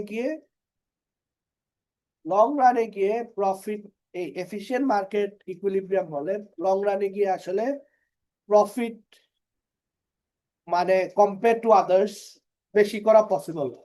so higher profit, higher long run profit is not possible. Sir profit কি স্যার নর্মাল প্রফিট হবে? সবার জন্য নর্মাল, সবার মানে এখানে তো আর ওরকম প্রফিটের কিছু নাই, সবার জন্য হচ্ছে গিয়ে তোমার যেরকম রিটার্ন পাওয়ার কথা, এই যে ইকুইলিব্রিয়াম রিটার্ন যেটা পাওয়ার কথা সবাই এটাই পাবে। ওকে, কেন? কারণ হচ্ছে কি এখানে কোনো আরবিট্রাজ পসিবিলিটি নাই। আরবিট্রাজ মানে কি? আরবিট্রাজ মানে হচ্ছে উইদাউট এনি রিস্ক আমি হচ্ছে গিয়ে কিছু আমি কম দামে লোয়ার প্রাইসে বাই করে হায়ার প্রাইসে সেল করে।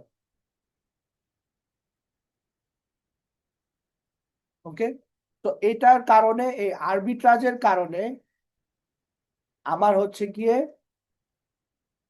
এই যে আলাদা এক্সট্রা তুমি যে প্রফিট আর্ন করবা, এটা করা সম্ভব হবে না। কারণ কি? মনে করো যে তোমার এই যে, আমি তো জানি সবাই তো তোমার ন্যাশনাল এক্সপেক্ট করতেছে এই ইকুইলিব্রিয়ামে আছে। এখন কেউ যদি এক্সট্রা কোনো ইনফরমেশন পায়, রাইট, এক্সট্রা কোনো ইনফরমেশন পায় হঠাৎ করে যে আচ্ছা আমার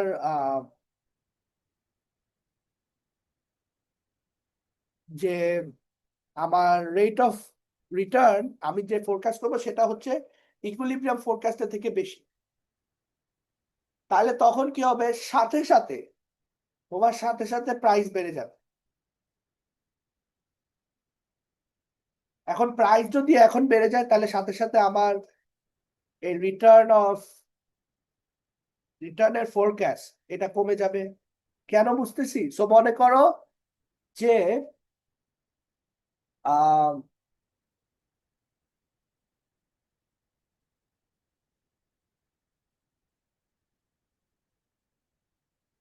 মানে এটা হচ্ছে কি মডেলে আর কি। সো মনে করো আমার some type of share, so let's say Apple share, right? So Apple share এ আমি দেখতেছি যে আমার রিটার্ন অ্যাপল শেয়ারে আমি জানি যে আমার আসলে আর স্টার ইজ ইকুয়ালস টু তোমার 10%। ওকে, সো এখন আমার মনে করো there was some type of information, some type of new information যেটা হচ্ছে গিয়ে আমার কাছে ছিল না। সো এখন কেউ একজন ফোরকাস্ট করলো যে আমার rate of return forecast is actually greater than R star.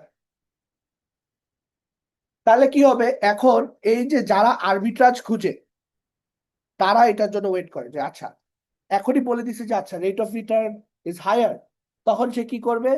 সাথে সাথে তোমার অ্যাপল শেয়ার কেনা শুরু করে দিবে। বুঝতে পারতেছি?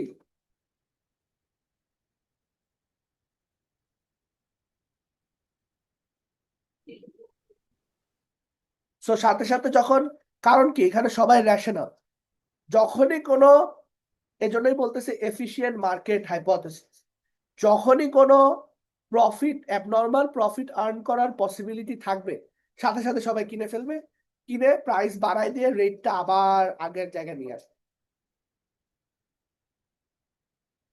বুঝতে পারতেছি? স্যার এটা কি স্যার অনেকটা ওই যে পারফেক্ট কম্পিটিশনে এন্ট্রি এক্সিটের মতো বিষয়টা? এক্স্যাক্টলি, একদম ওরকম। ভেরি গুড, ভেরি গুড, মানে খুবই রিলেটেড, কারণ similar markets. Very good, perfect কম্পিটিশনের মতো। কারণ এখানে হঠাৎ মনে করো someone is earning higher profits, সাথে সাথে এই যে যারা হচ্ছে আরবিট্রাজার্স, যারা হচ্ছে আরবিট্রাজ করে, তারা সাথে সাথে এই এটা এফিশিয়েন্ট মার্কেটে আমি চিন্তা করতেছি এটা সেকেন্ডস এর মধ্যে হয়ে যায়। কারণ আমি চিন্তা করতেছি সবাই ওয়েট করতে থাকে যে আচ্ছা কোথায়, মানে যেটা বলতেছিলাম এফিশিয়েন্ট মার্কেটে যারাই participate everyone is active investor, তার মানে তারা অলওয়েজ আনএক্সপ্লয়েটেড প্রফিট খুঁজতেছে। কোথায় গিয়ে আমি আনএক্সপ্লয়েটেড প্রফিট পাবো? হ্যাঁ, তো যেখানে আমি আনএক্সপ্লয়েটেড প্রফিট পাবো সেখানে গিয়ে গেলে আই উইল বাই ইট। তো যখনই কিনা শুরু করবো তখনই তোদের প্রাইস বেড়ে যাবে, ডিমান্ড বেড়ে যাবে। তাহলে ডিমান্ড বেড়ে গেলে আবার আবার রেট অফ রিটার্ন, প্রাইস বেড়ে যাবে, তাহলে রেট অফ রিটার্ন কমে যাবে। তো ঘুরে ফিরে আমার ফান্ডামেন্টাল ভ্যালুর যে রেট অফ রিটার্ন, সেটাতেই আমি ফেরত যাব, যেটা ওয়াজ দ্য মেইন থিওরি, যে গিভেন অল দ্য ইনফরমেশন আমার আসলে রেট অফ রিটার্নটা মোটামুটি কনস্ট্যান্ট থাকে। বুঝতে পারতেছি? স্যার একটা কোয়েশ্চেন ছিল। জি, স্যার এখানে স্যার আর স্টার যে আছে স্যার, এটা কি স্যার অ্যাকচুয়াল রিটার্ন? এটা হচ্ছে ইকুইলিব্রিয়াম রিটার্ন, মানে লং রানে গিয়ে তুমি এই রিটার্নটা পাবা। আর এটা আর ওএফ কে তো স্যার আমরা হিসাব করে যেটা বের করেছি স্যার, এটা ওটা আমরা হিসাব করে বের করতেছি, আর এটা হচ্ছে অ্যাকচুয়াল যেটা তুমি ফিউচারে পাবা। সো এটার মধ্যে ডিপেন্ড করে রিস্ক, আমার ফান্ডামেন্টাল বিজনেসটা কত ভালো, আমার লিকুইডিটি, এগুলা সব চিন্তা করে আমার হচ্ছে গিয়ে এই রিটার্নটা মনে করো ক্যালকুলেট করতেছি। ওকে, পরে এটা হচ্ছে গিয়ে আমার ইকুইলিব্রিয়াম রিটার্ন। জি স্যার।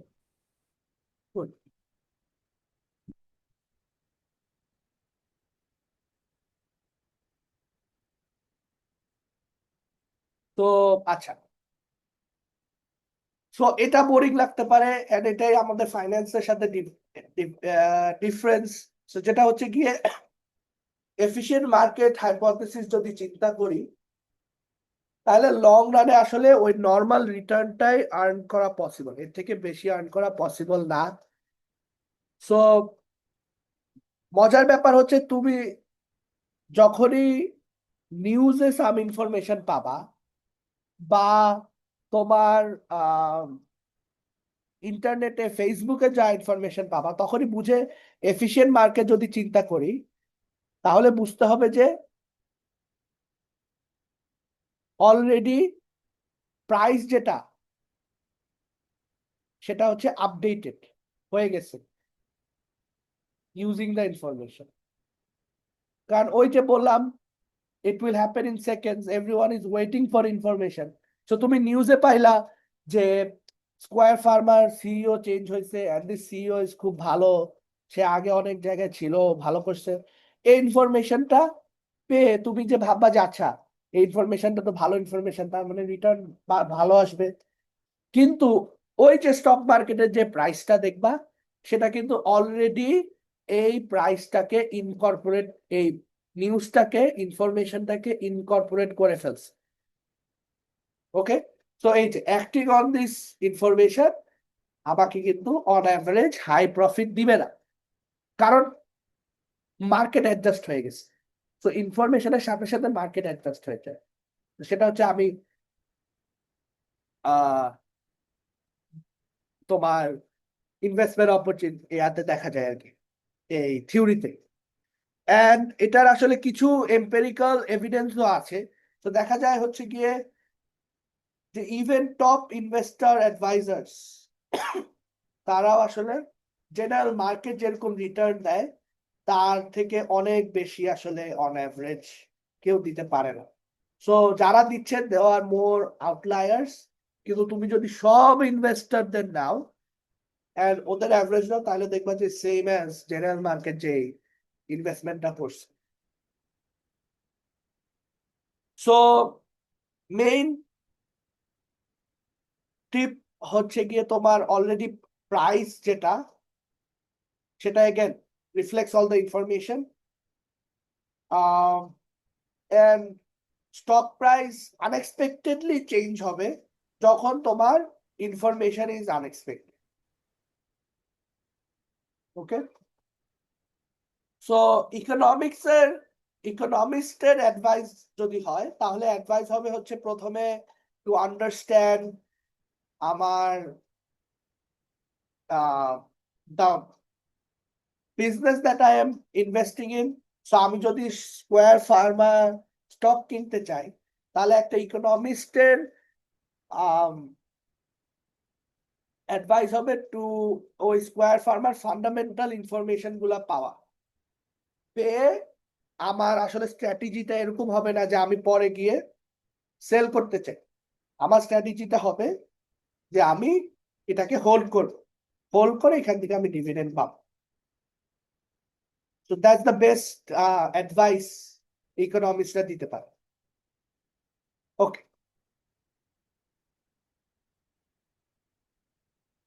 সো এখন আমি জানতে চাই যে আমার যে এফিশিয়েন্ট মার্কেট হাইপোথেসিস, এটার সাথে আমার আমি কি স্টক মার্কেট ক্র্যাশ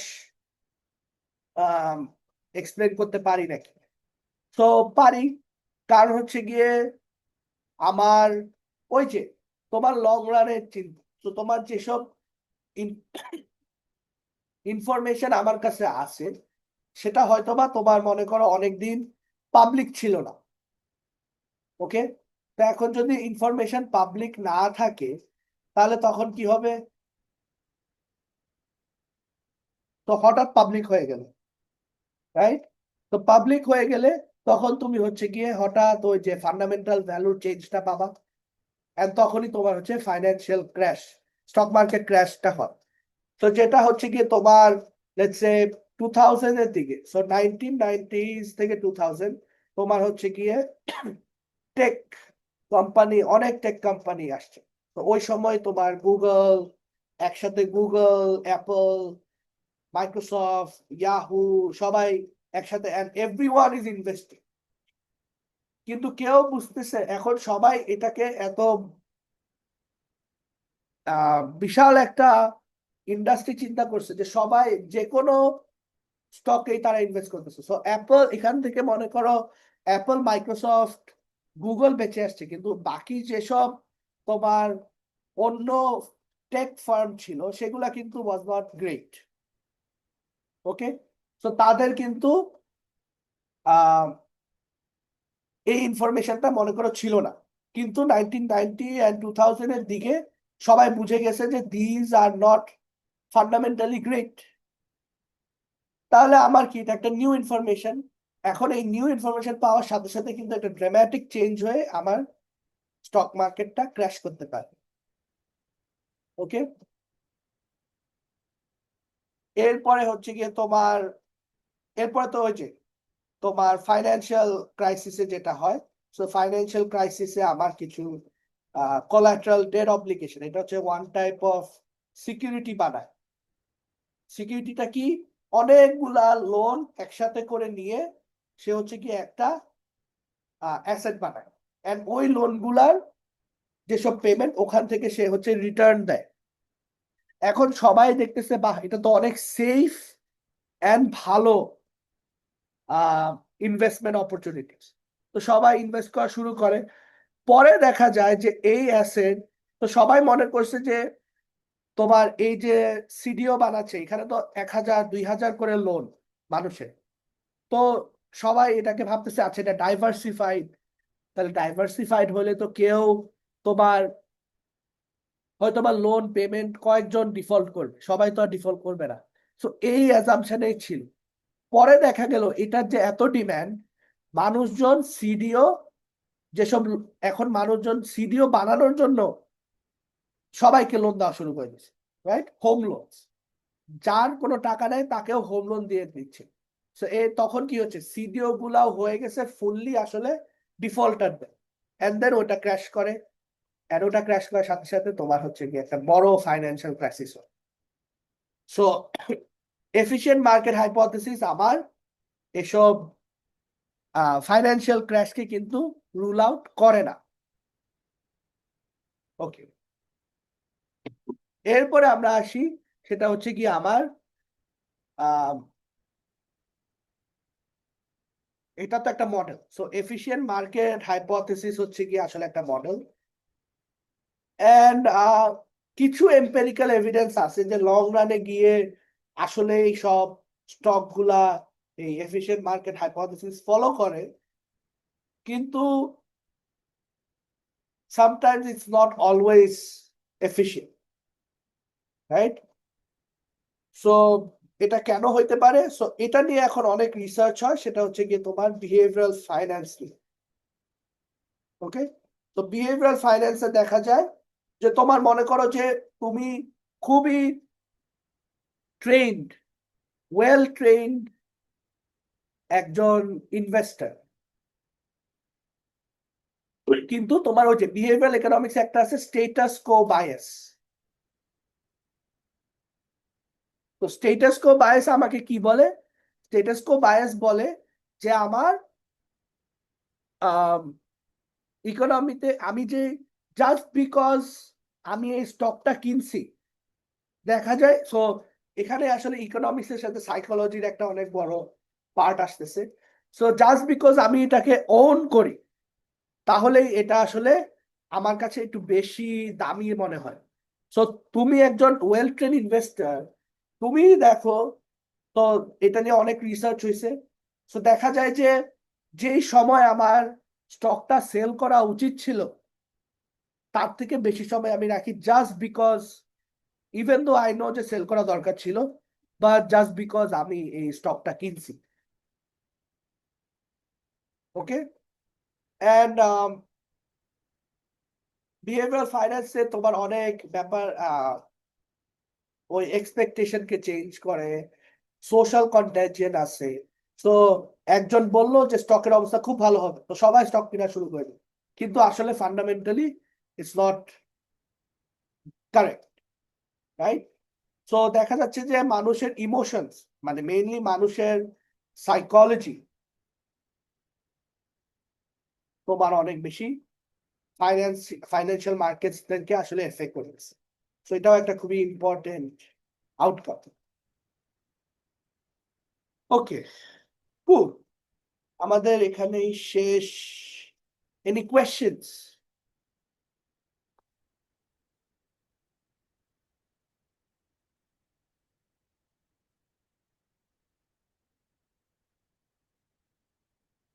কোনো কোয়েশ্চেন?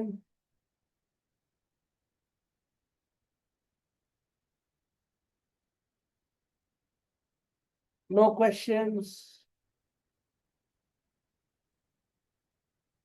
আচ্ছা, ওকে, তাহলে আজকে আমাদের একটু কি, সানডে আমাদের কিন্তু টিউটোরিয়াল ক্লাস হবে, যেটা অনলাইন, এন্ড ওইটা হবে হচ্ছে, দাঁড়া সময়টা আমার মনে করি, ওইটা হবে হচ্ছে মান ও আমরা টাইমটা কি সেট করি নাই? আচ্ছা, টাইমটা মনে সেট করি নাই। কবে হবে সানডে, কয়টায় করব টিউটোরিয়াল ক্লাস? স্যার অনলাইনে ক্লাসে স্যার 9টার সময় করলে স্যার ভালো হয়। সকাল 9টায়? না স্যার রাত 9টায়। রাত 9টায়? রাত 9টা টু লেট না? আচ্ছা আহ আমরা কোনো সময় আমরা সেট করি নাই।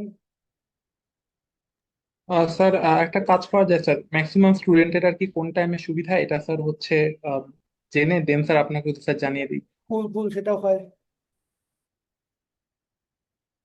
শিওর, ওটা করতে পারি, ওটা I think is a better